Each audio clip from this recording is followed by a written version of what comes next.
नमस्कार, मैं हूं निकिता और आप देख रहे हैं सत्यहिंदी.com। चलिए एक नजर डालते हैं अब तक की सुर्खियों पर। देश के 5 राज्यों में हुए विधानसभा चुनाव में से बीजेपी ने 3 राज्यों मध्य प्रदेश, छत्तीसगढ़ और राजस्थान में जीत तो हासिल कर ली है, लेकिन अभी तक भी इन राज्यों को अपना मुख्यमंत्री नहीं मिला है। हालांकि मुख्यमंत्री के चयन के लिए पार्टी द्वारा लगातार बैठकों का दौर जारी है, लेकिन इन बैठकों का अभी कोई नतीजा निकलता नहीं दिखाई दिया। इस बीच खबर है कि आज रविवार को छत्तीसगढ़ में विधायक दल की बैठक बुलाई गई है। इस बारे में जानकारी देते हुए बीजेपी प्रदेश अध्यक्ष ने मीडिया को बताया कि रविवार को विधायक दल की बैठक होनी है। इसके लिए पर्यवेक्षकों की नियुक्ति की गई है जो विधायकों की बैठक लेंगे। उन्होंने कहा कि बैठक में सीएम का नाम तय होने की उम्मीद है और यह बैठक दोपहर को होगी। बता दें कि बीजेपी ने छत्तीसगढ़ के अलावा बाकी 2 राज्यों में भी पर्यवेक्षकों के नामों की घोषणा कर दी है, जो कि विधायकों से चर्चा करेंगे और इसके बाद मुख्यमंत्री के नाम पर मुहर लगने की उम्मीद है। छत्तीसगढ़ के लिए बीजेपी ने अर्जुन मुंडा, सर्बानंद सोनोवाल और दुष्यंत कुमार गौतम को पर्यवेक्षक बनाया है। छत्तीसगढ़ के बाद राजस्थान और मध्य प्रदेश में भी विधायक दल की बैठक होनी है, लेकिन मध्य प्रदेश में यह बैठक कल सोमवार 11 दिसंबर और राजस्थान में परसों मंगलवार 12 दिसंबर को होगी। बता दें कि राजस्थान के लिए पर्यवेक्षक राजनाथ सिंह, विनोद तावड़े और सरोज पांडे को बनाया गया है। वहीं मध्य प्रदेश में हरियाणा के मुख्यमंत्री मनोहर लाल खट्टर, के लक्ष्मण और आशा लाकड़ा को पर्यवेक्षक बनाया गया है। राजस्थान में होने वाली विधायक दल बैठक की जानकारी देते हुए पार्टी के प्रदेश अध्यक्ष सीपी जोशी ने बताया कि विधायकों की बैठक जल्द से जल्द होगी और बीजेपी विधायकों को रविवार शाम तक जयपुर पहुंचने को कहा गया है। अब ऐसे में इन तीनों राज्यों में सियासी हलचल तेज हो गई है और माना जा रहा है कि इस हफ्ते इन राज्यों को अपना मुख्यमंत्री मिल सकता है। मध्य प्रदेश में सीएम चेहरे को लेकर जारी उठापटक के बीच मुख्यमंत्री शिवराज सिंह चौहान ने सोशल मीडिया प्लेटफॉर्म एक्स पर एक तस्वीर पोस्ट की है। इस तस्वीर में हाथ जोड़कर खड़े शिवराज सिंह चौहान ने कैप्शन में लिखा है, सभी को राम राम। अब उनकी इस पोस्ट को लेकर अटकलों का बाजार भी गर्म हो गया है, क्योंकि जहां एक तरफ उनके इस पोस्ट को अभिवादन के रूप में देखा जा रहा है, तो वहीं दूसरी ओर इसे विदाई संदेश के तौर पर भी देखा जा रहा है कि क्या शिवराज सिंह चौहान ने खुद को सीएम की रेस से बाहर कर लिया है। वहीं प्रदेश बीजेपी प्रमुख वी.डी. शर्मा ने कहा कि मुख्यमंत्री का चयन विधायक और शीर्ष नेतृत्व करेगा। उन्होंने शनिवार को संवाददाताओं से कहा कि तीनों पर्यवेक्षक सोमवार सुबह यहां पहुंचेंगे और उसके बाद विधायक अपना नेता चुनने के लिए शाम 4 बजे बैठक करेंगे। इसके लिए विधायकों को निमंत्रण भेज दिया गया है। वी.डी. शर्मा ने कहा कि पार्टी की प्रक्रिया का पालन कर निर्णय लिया जाएगा। मुख्यमंत्री शिवराज सिंह चौहान के सभी को राम राम वाले ट्वीट को लेकर मध्य प्रदेश बीजेपी प्रमुख वी.डी. शर्मा से सवाल किए जाने पर उन्होंने कहा कि यह भगवान राम का देश है। उन्होंने कहा कि 22 जनवरी को अयोध्या के राम मंदिर में भगवान राम की भव्य मूर्ति की प्राण प्रतिष्ठा की जाएगी। शर्मा ने कहा कि हम सुबह एक दूसरे का स्वागत राम राम कहकर करते हैं। दिन की शुरुआत राम के नाम से करना हमारी संस्कृति है। उन्होंने कहा कि बीजेपी एक कैडर आधारित संगठन है और पार्टी कार्यकर्ता नेतृत्व द्वारा लिए गए किसी भी फैसले को स्वीकार करेंगे और उसका सम्मान करेंगे। जयपुर के गोगामेडी हत्याकांड के दोनों आरोपियों को पुलिस द्वारा गिरफ्तार कर लिया गया है। मीडिया रिपोर्ट्स के मुताबिक राष्ट्रीय राजपूत करनी सेना के अध्यक्ष सुखदेव सिंह गोगामेडी की हत्या में शामिल दोनों शूटर समेत 3 को चंडीगढ़ सेक्टर 22A के होटल से पुलिस ने गिरफ्तार किया है।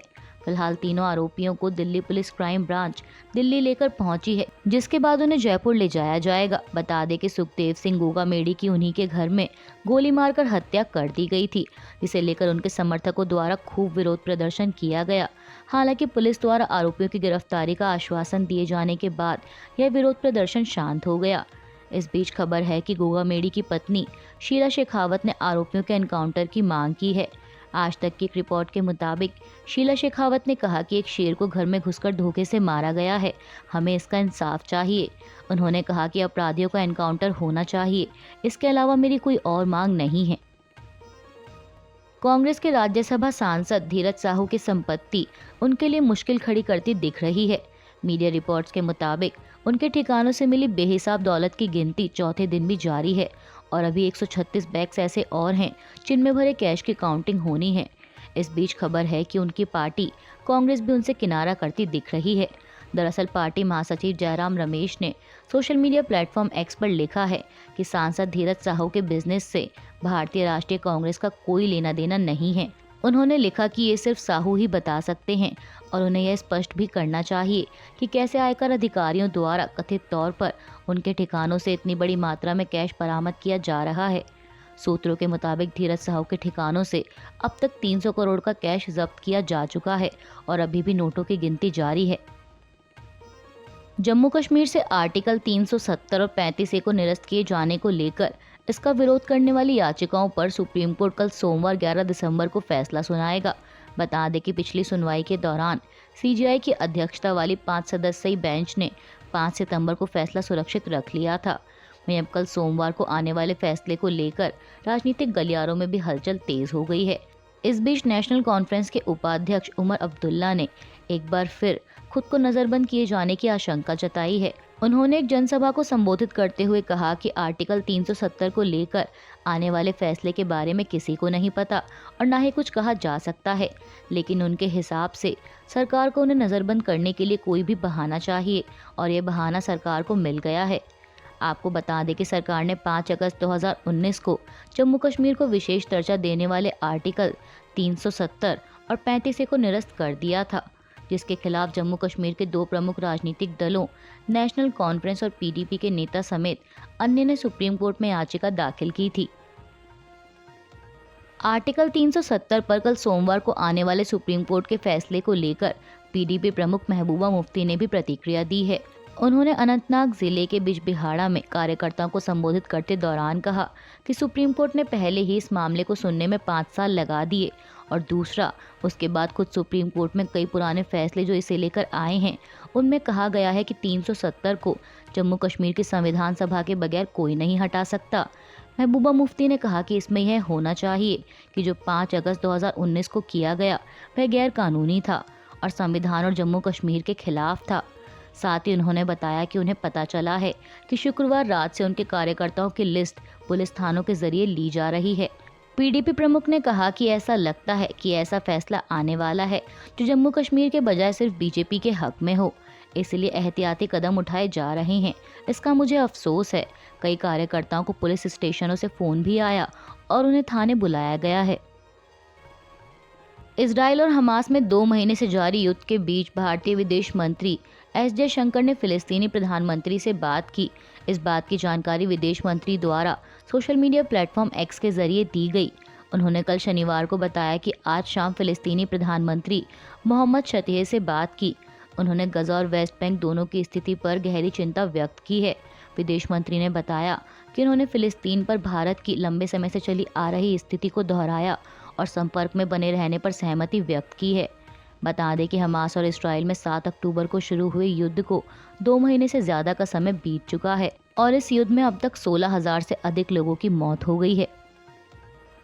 पूर्वी लद्दाख में चीन के साथ जारी गतिरोध के बीच विदेश मंत्री एस जयशंकर ने FICCI सम्मेलन में एक संबोधन के दौरान कल शनिवार को कहा कि पिछले 3 वर्ष में भारत के समक्ष उत्तरी सीमाओं पर असाधारण रूप से कठिन चुनौती थी, लेकिन देश ने बेहद सख्ती से उसका जवाब दिया है और राष्ट्र की सुरक्षा के लिए जरूरी सैन्य तैनाती भी की हुई है। जयशंकर ने कहा कि आप सब जानते हैं कि पिछले 3 वर्ष में चुनौतियों की बात करें तो हमारे समक्ष उत्तरी सीमाओं पर असाधारण रूप से कठिन वक्त था। उन्होंने कहा कि भले ही ये कोविड के वक्त में हुआ, लेकिन फिर भी हमने बेहद सख्ती से और पूरी शिद्दत से इसका जवाब दिया और आज की तारीख में हम हमारी राष्ट्रीय सुरक्षा के लिए जिस भी प्रकार से ज़रूरी है हम डटे हुए हैं। विदेश मंत्री ने कहा कि आखिरकार हमें जो करना है हम वो करेंगे, फिर चाहे वह कितना भी मुश्किल या कठोर क्यों ना हो। उन्होंने कहा कि इस प्रकार का रुख हमें भारत के तौर पर वर्णित करेगा। दिल्ली के कथित शराब नीति घोटाला मामले में जेल में बंद आम आदमी पार्टी नेता संजय सिंह की रिहाई की मांग वाली याचिका पर कल शनिवार 9 दिसंबर को सुनवाई हुई। सुनवाई के दौरान सिंह के वकील ने दलील देते हुए कहा कि संजय सिंह देश छोड़कर कहीं नहीं जाएंगे। मनी लॉन्ड्रिंग मामले में आगे की जांच के लिए संजय सिंह की जरूरत नहीं है, उनके खिलाफ जांच खत्म हो चुकी है। वकील ने कहा कि जांच को समाप्त कर ईडी पहले ही संजय सिंह के खिलाफ आरोप पत्र दाखिल कर चुकी है। ऐसे में उन्हें हिरासत में रखकर पूछताछ करने की जरूरत नहीं है।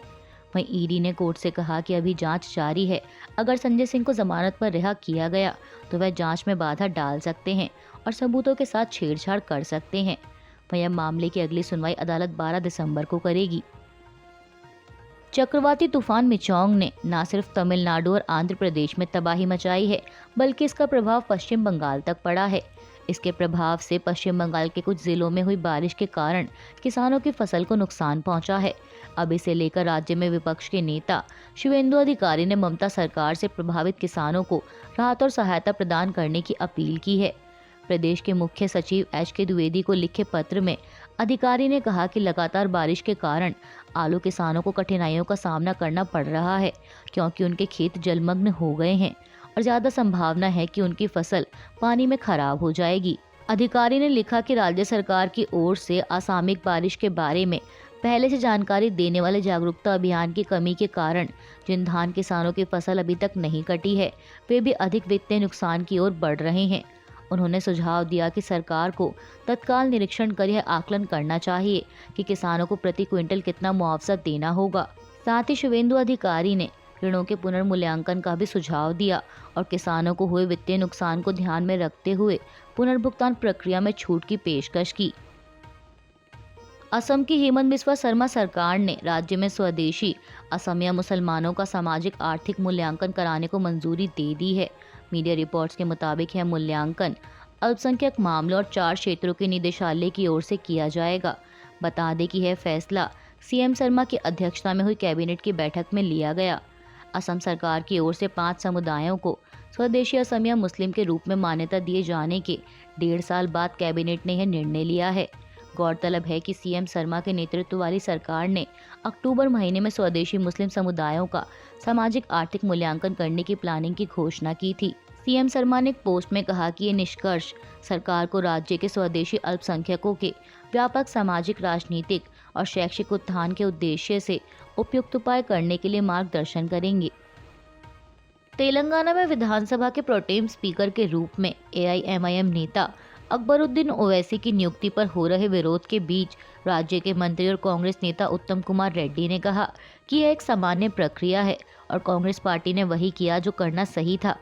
उन्होंने समाचार एजेंसी ANI से बातचीत के दौरान कहा कि विधानसभा में वरिष्ठता के आधार पर मुझे प्रोटेम स्पीकर होना चाहिए था, जो कांग्रेस पार्टी का सबसे वरिष्ठ विधायक है, लेकिन चूंकि मैंने मंत्री के रूप में शपथ ली है, इसलिए प्रक्रिया ने मुझे प्रोटेम स्पीकर बनने की अनुमति नहीं दी। तो फिर हमने अन्य 6 टर्म विधायकों, सबसे वरिष्ठ विधायकों को देखा। सभी पार्टियों में अकबरुद्दीन ओवैसी सबसे वरिष्ठ विधायक हैं, इसलिए यह एक सामान्य प्रक्रिया है। उन्होंने आगे कहा कि यह पिछली BRS सरकार के दौरान भी पालन की जाने वाली एक सामान्य प्रक्रिया थी।